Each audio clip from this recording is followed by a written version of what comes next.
Hey, it's JB here from Postal Barbecue, and today at the grill we're smoking up some delicious pulled pork with not one, but two pork shoulders. And just like always, I can put the full recipe in the description box below to help you out. Also, if you like what we're doing on this channel, make sure to hit that subscribe button for great barbecue recipes, tutorials, and reviews. And other than that, let's get into the cook. So to get started with this pulled pork recipe, you're first of all going to need a pork shoulder. This one is a picnic roast, and it comes from right beside the butt portion of the shoulder. So what we've done already to this pork shoulder is we've removed the skin as well as a lot of that fat layer that is on our pork shoulder. Then yesterday we also dry brined both of these pork shoulders by placing a half a teaspoon of kosher salt per pound over the entire surface of these pork shoulders. And so with that out of the way, we're going to take some oil and we're going to place a thin layer of our oil onto the entire outside of our pork shoulder. And this is going to just help be a binder for our barbecue rub. And then when that's done, we're going to grab our barbecue rub. We're going to place a generous coating onto the entire outside of our pork shoulder. And you want to make sure you get into all the little nooks because we really want this rub flavor everywhere on this pork shoulder. And so once your pork shoulders are all rubbed down with your barbecue rub, it's time to get our grill all set up for cooking around 225 to 250 degrees. Okay, so today we're going to set up our kettle grill using the slow and sear. We started by lighting about 12 to 15 briquettes in the corner of the slow and sear.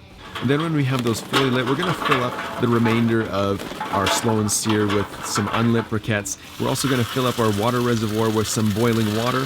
And we're going to place some chunks of hickory wood onto our briquettes just to provide some of that smoke flavor that we're looking for our pulled pork. And so now that we have our grill all set up and ready to go, cooking at 250 degrees, we're going to place our pork shoulder onto the grill, and then we're going to take our leave-in thermometer and place it into the center of our pork shoulder, just away from the bone, so that we can monitor the temperature of our pork as it cooks. Once that's done, we're going to close the lid and begin cooking. So we're just over 4 hours into this cook and our internal temperature has reached 150 degrees, and I want to open up the grill and show you what it's looking like. You can see that our bark is coming along really nicely. It's got some really great color, and the aroma that's coming off these pork shoulders is just phenomenal. So what we're going to do now is we're going to remove our pork shoulders off the grill and we're going to place them onto a double layer of tin foil, because we're going to wrap both of these pork shoulders just to help speed up the cook a little bit and to help promote some of that tenderness that we're looking for. Once we have both of our pork shoulders wrapped, we're going to go ahead and place them back onto the kettle grill and continue cooking them for probably another 4 hours until they reach an internal temperature of 203 degrees.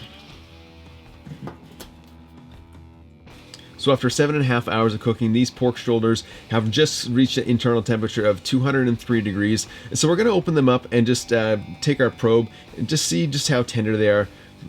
And we're simply just going to take the end of our probe and just poke it in. And we're just wanting it to poke in like it's going through butter. And as expected, these pork shoulders are done. And so we're going to get them off and let them rest. All right, so we have our pork shoulders off the grill, and we're going to place them in our faux cambro for an hour and a half to 2 hours until it's time to eat. It's real simple to do. You just place your meat into your cooler, then you surround it with some blankets or some towels just to help hold that heat in. Close the lid, and then let it rest.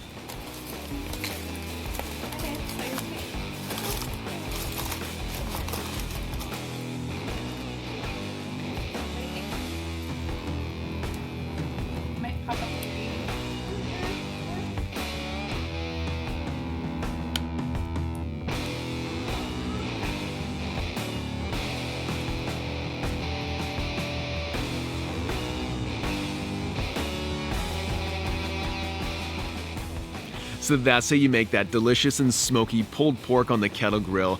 Hey guys, if you like what we're doing on this channel, make sure to hit that subscribe button, give us a thumbs up, leave a comment on how your pulled pork turned out, and until next time, we'll see you later.